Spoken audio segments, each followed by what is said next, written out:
Hey guys, Mr. Tulo here from Conant High School again. Today we're going to go over some short block disassembly tips. So this would be after long block cylinder head disassembly, stuff like that.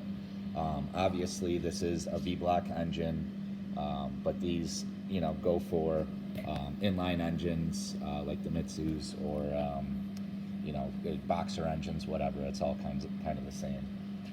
The main difference you'll see between this engine and more modern stuff is this is still a cam and block engine. So underneath this timing cover here, you're gonna see the big sprocket and then the small sprocket on the crank, because remember the camshaft spins at exactly half of crankshaft RPM.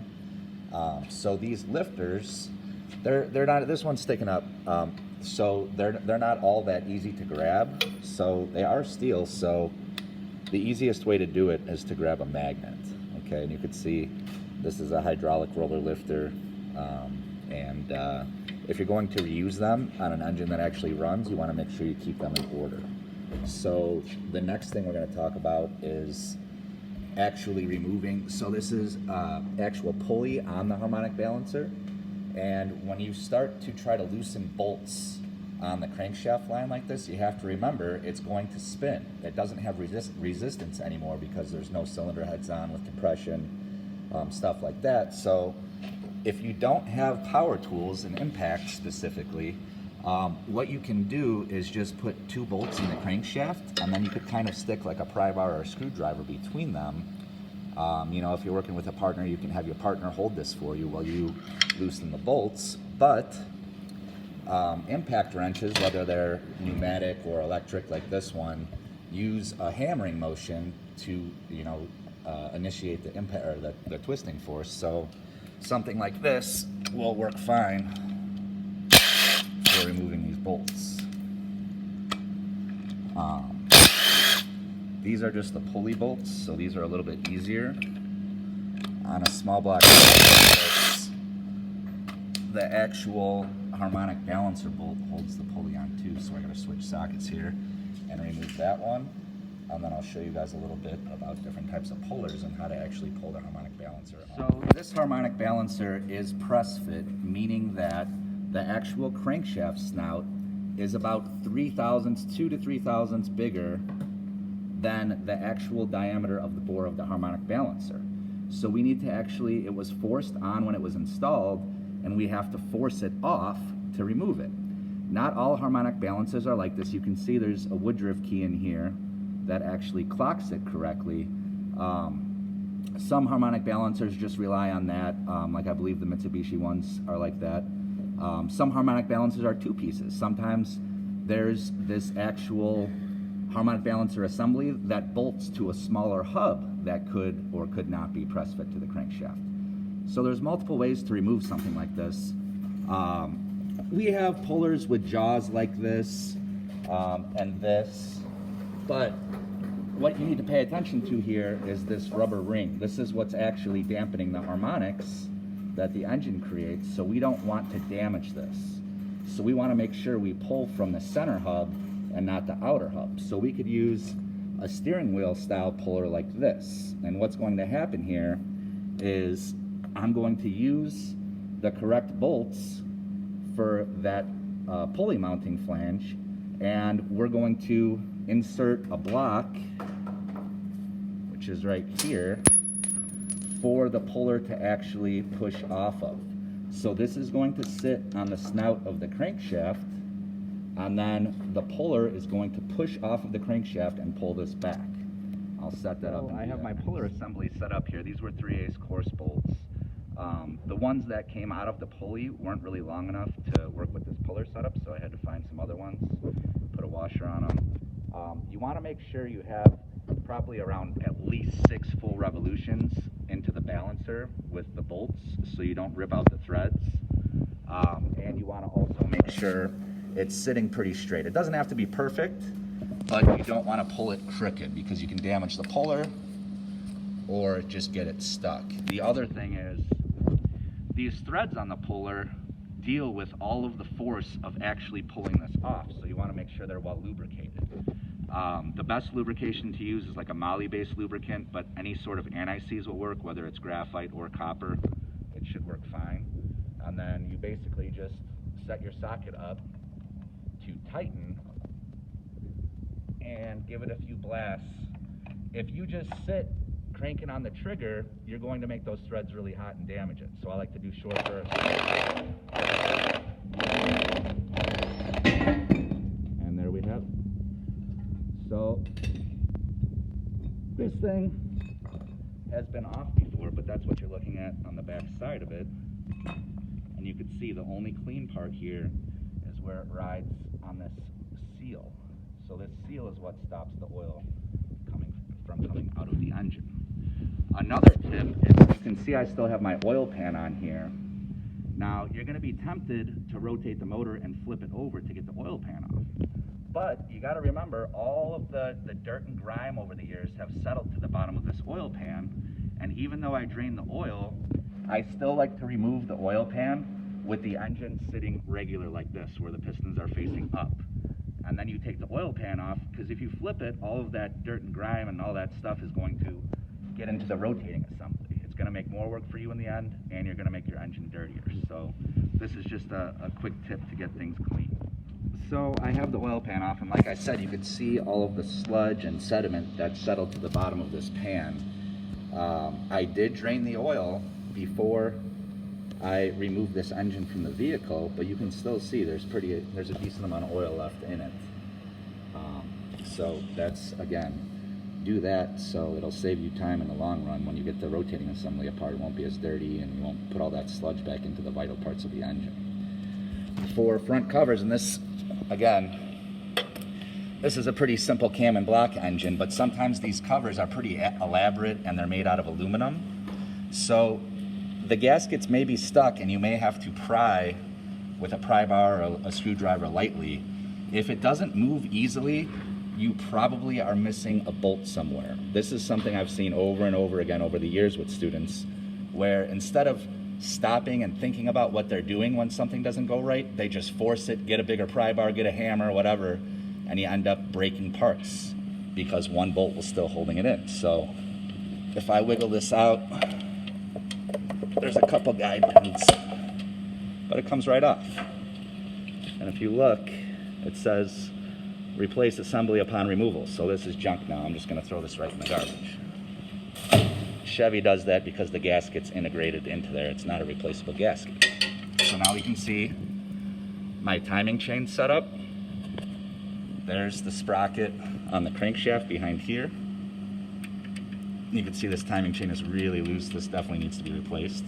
But if you counted the teeth on this lower gear, it would be exactly half of what's on this big gear. That's how they get the gear reduction, to slow the camshaft down to half the speed. Another thing, before I flip this thing, I'll show you guys, is all of these pistons have a mark for the front. Even though the valve reliefs look identical, ooh, looks like a valve might have hit that one. Even though these valve reliefs look identical, the pistons still do have a direction, so that's already marked for me right there. I don't need to mark these pistons. Now I have my oil pan removed and my front cover removed, along with that little oil deflector that was on the snout of the crankshaft there. So if we look here, this is our oil pump pickup. This is the pre-screen for, large debris, so it doesn't get sucked into the pump. It sucks up oil from the bottom of the pan into the actual pump here. Then it forces the pressurized oil through all the galleyways that go through the block. On a small block Chevy, you can see there's three down here. There's three plugs at the top of the cam tunnel that go straight through the motor. Those are the main oiling galleyways of small block Chevys. So what I'm going to do to remove the oil pan, or the oil pump, I do not need to take these 4 bolts off. That's how you actually disassemble the oil pump. This right here is the bolt that actually holds the oil pump onto the engine. So I'm going to remove that, and I'm going to remove these nuts to get rid of this windage tray. It's to control oil splash. Then I'm going to go ahead and remove these 3 cam bolts, probably with my impact again so it doesn't spin. Okay, so once I get those removed, I'll show you how to remove the camshaft And then I'm going to number these connecting rods. So when you're disassembling an engine, you're going to need a way to spin the crankshaft. The easiest thing to do is just take the bolt you took out of the harmonic balancer and put it back in and spin it to the right. Sometimes I just grab like an adjustable wrench like this and rely on that wood drift key to spin the engine. If you look at these connecting rods, they are blank on both sides. We need these numbered because I am going to reuse these. This engine's going to come apart, it's going to get new bearings, it's going to get clean, new rings, honed. Speaking of which, sometimes if you have a high mileage engine where the piston rings stop moving when they reach their full height at top dead center, they don't get to the top of the bore. So there's a little ridge there. And sometimes when you're removing piston and rod assemblies, you push it out through the bottom, the piston rings will actually get stuck on that ridge. This is just dirt and grime. This engine's in pretty good shape. But if you do feel a metal ridge there, you might have to sand that down a little bit to get the pistons out without breaking piston rings or piston ring lands and stuff like that.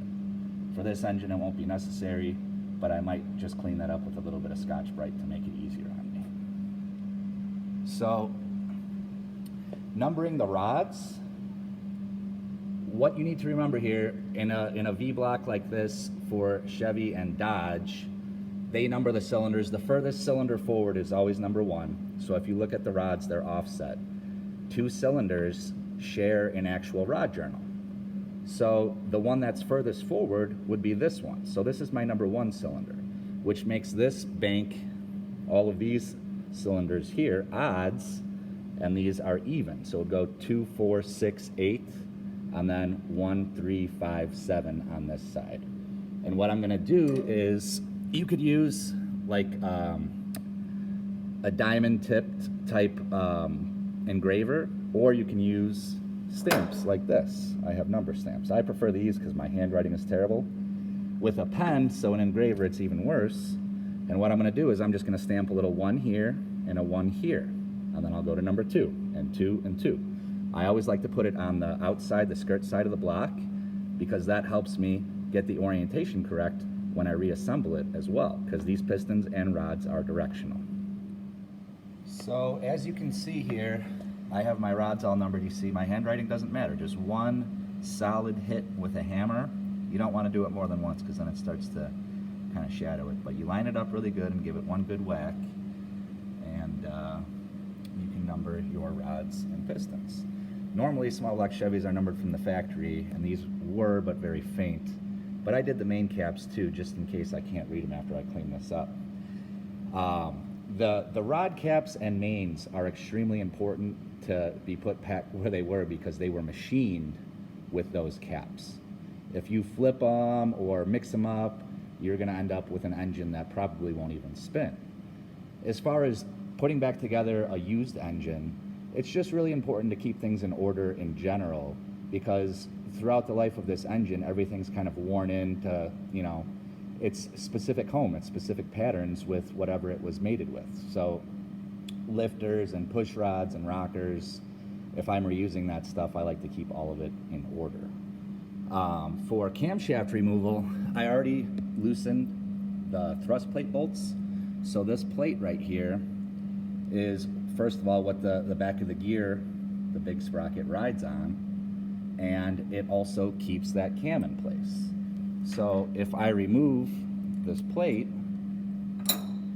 now my camshaft is ready to come out. Normally I'd use a longer bolt, but this will work fine. As soon as you start pulling it out, you're going to see this take some finesse. It's not brute force, it's finesse.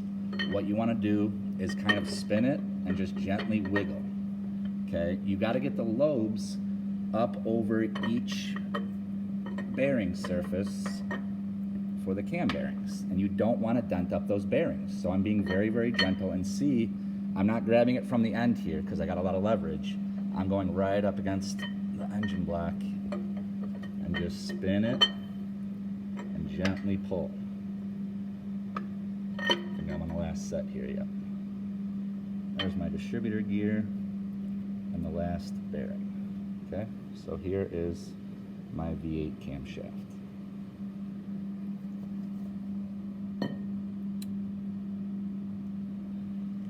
So now we are ready to start pulling out rods and pistons. So I'm going to set you guys down here. It's a pretty good angle. So the first step, there's really 4 steps here. The first step is to get this journal, the journal that your connecting rod is connected to that you're going to take out, at bottom dead center. So it's at kind of 6 o'clock if you're speaking in terms of a clock, or 180 degrees off if we're talking in terms of top dead center being 0. Basically, you want this journal as far away from the block as possible. So sometimes connecting rods have a stud like this where you're loosening a nut. Sometimes they use a bolt. It just depends on the manufacturer. So these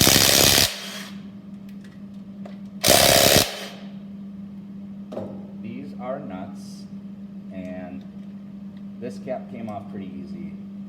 But sometimes if there's like a guide pin or something on the actual connecting rod to the cap, they'll get stuck. So what I do is I'll leave the nut on a few revolutions and I'll just give it a tap. You gotta be really careful because you don't wanna push the stud out of the rod, but if you give it a gentle tap, usually you can break it free and get the cap off.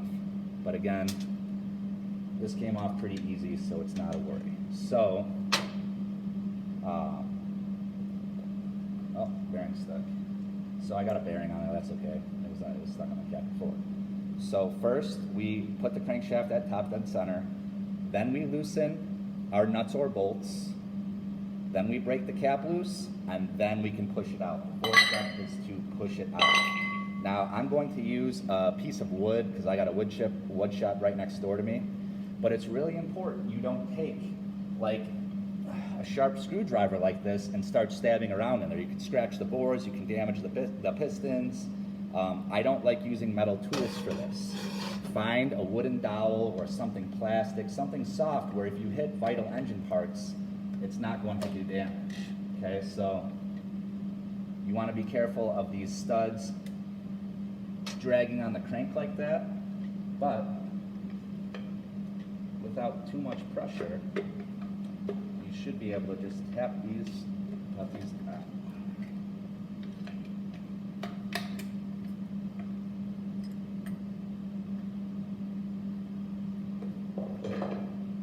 This bearing out of the way here.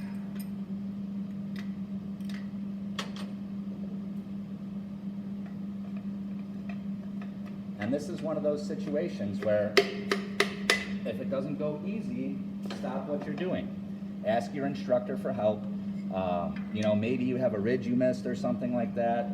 Maybe you have it wedged up against the engine block. Brute force is never the answer when taking stuff like this apart.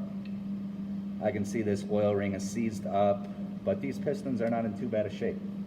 That's good. I immediately, gotta grab my magnet.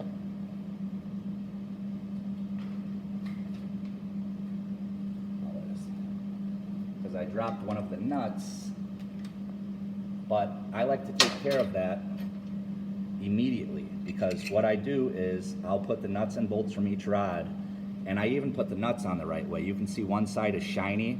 That was the side that was down. So I'll put my nuts back on and set this aside, and then I can move on to the next one. So I already have the crankshaft set up, so step 1 is done on a V-block like this. On your inline engines, every rod journal is in a different place, so you're gonna have to move it every time. So now I will do the same thing for the next 8 pistons. When I get to this one, I'm going to change the crankshaft position to 6 o'clock here, or 12 o'clock, the way we're looking at it, and do the same thing for all 8 cylinders. So now that I have all my pistons and rods out, my crankshaft will free spin very, very easily, as it should, because it's got no resistance from the piston rings now. And I can remove this crankshaft. So the first step, and I did this before I put it on the stand because I knew it would be a pain, but I couldn't remove it because these back 2 bolts hold the oil pan on. So I can remove my rear main seal housing now. You can see, just like on the front side of the engine, we have to keep oil inside this, so there needs to be a lip seal that holds the oil in. Okay, so you can see the shiny surface here is exactly where that seal was riding. This one's gonna have to be cleaned up pretty good. Okay, so you'll notice that windage tray was up on stilts. Those are actually the main cap bolts. They have a stud on the end to mount that. So I need to use a deep socket to clear that. So these bolts, I think, if I remember correctly, I think the torque spec is like 74 foot-pounds or something like that for small block Chevy main caps. So these are gonna be tight. And what do we remember from the tool unit? Torque is force times distance. So what you're gonna wanna do if you can't break these loose with your 3/8 ratchet, go get a big 1/2-inch drive breaker bar and crack all of them loose, and then you can spin them out with a speed handle or something like that. I'm going to cheat and use the impact. So I can just go, the order doesn't really matter. These main caps are just that, they're caps. Some engines have a girdle like this, where it's all one piece. So that I do not have to mark, I don't have to worry about it. I absolutely do.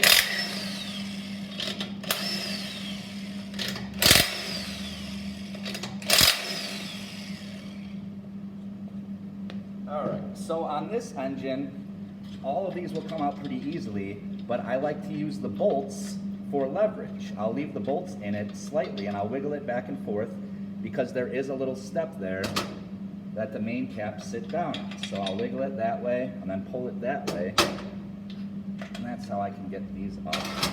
And just out of habit, because I've done this so many times, I'm setting this stuff down in order, even though I number it. And you can see, I don't know if you could see that, yeah, there's an arrow too. That arrow is to show you which way it's supposed to face the front. If you mix this stuff up, like rod caps or whatever, you can always figure it out by, I'm losing the camera here, the bearing tang. This little tab machined in here is where this tab on the bearing fits into. Okay, they're called bearing tangs. The bearing tangs always go on the same side. There's one in the block, one on the cap. They go on the same side. Same thing with the connecting rods. The bearing tangs go on the same side. So if you do mix them up and they're not labeled correctly, you can do it with that. For the rear main cap, this is usually a pain because it's a much bigger cap. I don't know if there's anywhere I can get in here with this thing, but usually I set this down low on this engine stand. Sometimes you can get a pry bar under there and actually just lift the crank up to break it loose. In this situation, I'm probably just going to tap the side of this with a hammer just lightly to break that loose and get it off. See, it's a much bigger bearing. So the side step that locks it in place is much bigger, so it grabs it a little bit harder. All right, so now I have my main caps off, and you got to prepare yourself because this is kind of heavy. You got to lift it straight up, both hands, and then I just set it down vertically.